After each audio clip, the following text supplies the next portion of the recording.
여러분 안녕하십니까? 요한계시록 10분 강의 126번째 시간입니다. 오늘은 계시록 8장의 6번째 강해로 둘째 나팔이라는 주제로 우리 함께 말씀을 깊이 살펴보겠습니다. 계시록 8장 8절 9절 둘째 천사가 나팔을 부니 불붙는 큰 산과 같은 것이 바다에 던지움에 바다의 3분의 1이 피가 되고 바다 가운데 생명 가진 피조물들의 3분의 1이 죽고 배들의 3분의 1이 깨어지더라. 7 나팔을 불 때마다 일어나는 심판의 내용은 예수 그리스도의 십자가 이후부터 재림 전까지 각 시대 또는 전체적으로 성도들을 박해한 국가와 세력에 내리신 재난과 파멸을 예언한 것입니다. 이와 함께 7 나팔은 마지막 7 재앙의 예표이기도 합니다. 둘째 나팔, 곧 성도들을 무자비하게 핍박한 서로마 제국에 임한 하나님의 심판을 가리킵니다. 비록 철의 나라로 표상되어 오랜 세월 동안 세계를 지배한 최강의 로마 제국도 또 다른 세력에게 징계를 받아야 했으며 결국 망하게 되었습니다. 이뿐만 아니라 이 둘째 나팔의 경고적 심판은 신약시대 2000년 지구 역사에서 지상 여기저기에 끊임없이 발생한 전쟁과 테러와 파괴를 가리킵니다. 지구 역사는 사실상 전쟁의 역사를 할 정도로 사탄의 충동을 받은 괴물 같은 인간들에 의해 피비린내 나는 살육이 자행되었으며 오늘날도 역시 수많은 곳에서 전쟁과 테러가 자행되고 있습니다. 사탄을 닮은 악인들이 있는 곳에는 늘상 일어나는 일입니다. 계시록 2장과 3장에서 7 교회에 보내시는 편지에 해당하는 7 교회가 각 시대마다 존재한 교회들을 가리킴과 동시에 지금도 존재하고 있는 여러 형편에 있는 교회들에 주시는 경고와 교훈을 담고 있는 것과 같습니다. 7이라는 숫자는 이 땅의 전체 수를 상징하기 때문입니다. 불은 하나님의 진노의 도구로 사용되었습니다. 소돔과 고모라를 비롯한 5 도시가 악행으로 인해 유황불로 멸망을 당했으며 유다의 예루살렘 역시 사르는 심판의 불로 멸망했습니다. 예레미야 17장 27절 너희가 나를 청종치 아니하고 안식일을 거룩히 아니하여 안식일에 짐을 지고 예루살렘 문으로 들어오면 내가 성문에 불을 놓아 예루살렘 궁전을 삼키게 하리니 그 불이 꺼지지 아니하리라 하셨다 할지니라. 산은 표상적으로 심판받을 나라들을 가리켰습니다. 이사야 41장 15절 보라 내가 너로 이가 날카로운 새 타작기계를 삼으리니 내가 산들을 쳐서 부스러기를 만들 것이며 작은 산들로 겨같게 할 것이라. 바다는 늘 소용돌이치며 파도치는 모습으로 죄가 지배하는 인간 사회의 경랑과 투쟁과 소요 사태를 상징하고 있습니다. 인생은 흉흉한 바다, 고해 같은 세상, 이런 표현대로 잔잔하다가도 갑자기 때때로 태풍이 불어 무시무시한 파도가 배와 섬과 해안을 덮치는 광경은 어느 누구도 제어할 수 없는 인간들의 변화무쌍한 세상을 잘 묘사하고 있습니다. 이사야 57장 20절 오직 악인은 능히 안정치 못하고 그 물이 진흙과 더러운 것을 늘 솟아내는 요동하는 바다와 같으니라.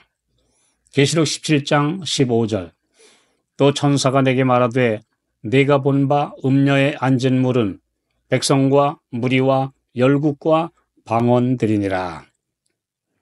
불에 이글이글 타는 큰 산과 같은 것이 바다에 던져지는 광경은 거대한 제국이 하나님의 심판을 받아 침몰될 것임을 예언한 것입니다. 서로마 제국이 세계를 지배하면서 그 도구들인 헤롯과 빌라도가 유대인들과 합세하여 예수 그리스도와 그분의 제자들을 살해하고 핍박한 그 엄청난 죗값을 치르게 된 것입니다. 네로와 갈리굴라, 도미티아누스 등 광포한 로마 황제들은 수많은 성도들을 콜로세움, 곧 원형 극장에서 맹수에게 던졌고 십자가형으로 처형했으며 화형대에서 불로 태워 죽였습니다. 성도들은 목숨을 부지하며 신앙을 지키기 위해 멀리 피하거나 지하묘지인 카타콤에 피신해야 했습니다.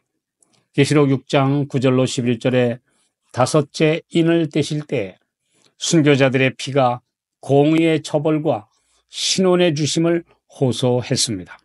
마지막 심판뿐 아니라 그 전에도 이런 기도에 응답하시는 하나님의 심판이 악인들에게 이르러 온 것입니다. 서기 79년 폼페이의 베스비우스 화산 폭발로 그 도시가 용암 불덩이로 전멸한 것은 심판의 불을 예표한 것입니다.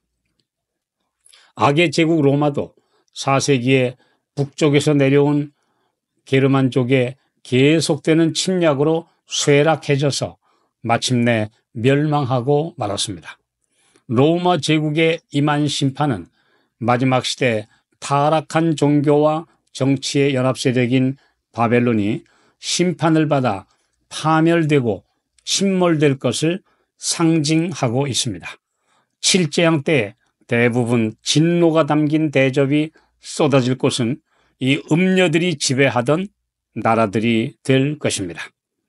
계시록 18장 20절 21절 하늘과 성도들과 사도들과 선지자들아 그를 인하여 즐거워하라. 하나님이 너희를 신원하시는 심판을 그에게 하셨음이라 하더라. 이에 한 힘센 천사가 큰 맷돌 같은 돌을 들어 바다에 던져 가로되 큰 성 바벨론이 이같이 몹시 떨어져 결코 다시 보이지 아니하리로다. 그러나 아직도 그리스도의 중보의 혜택 덕분에 그동안 큰 재난과 세계 대전 때라도 3분의 1로 상징된 대로 부분적인 파멸만 있어 온 것입니다. 애굽의 젖줄인 나일강이 피가 되고 고기가 죽은 재앙처럼 재난과 재난이 꼬리를 물고 일어나고 있습니다. 특히 고기가 죽고 배의 3분의 1이 깨어지는 경제적 파국이 각 시대마다 있어 왔고 오늘날도 경제가 붕괴될 것이라는 경고의 신호들이 나타나고 있습니다. 7 재앙이 내리는 마지막 때 세상에 임할 난국은 천재지변과 전쟁 그리고 테러뿐 아니라 그동안 사람들이 쌓아올린 부의 바벨탑이 붕괴됨으로 이르러 올 것입니다. 배와 고기로 표상되는 무역국, 세계 무역들이 지금 큰 난관에 직면하게 될 것이며 금융과 함께 경제 시스템이 무너질 때 온 세상은 극심한 혼란과 사람들의 비명으로 아수라장이 될 것입니다. 오늘날 우리가 믿고 의지하는 집과 토지와 은행 자산과 기타 모든 것들이 쓸모없게 될 때 무엇의 삶을 의탁할 것입니까? 국민연금과 보험, 복지제도까지 붕괴될 날이 올 것입니다. 오직 창조주 하나님을 섬기고 그분을 의지하며 믿음으로 붙잡는 것만이 안전합니다. 하나님의 돌보심을 전적으로 신뢰하고 그분의 능력을 체험하는 신앙을 가지기 위해 지금 평안한 때에 믿음을 활용하고 또 그렇게 살도록 경건의 삶을 연습해야 합니다.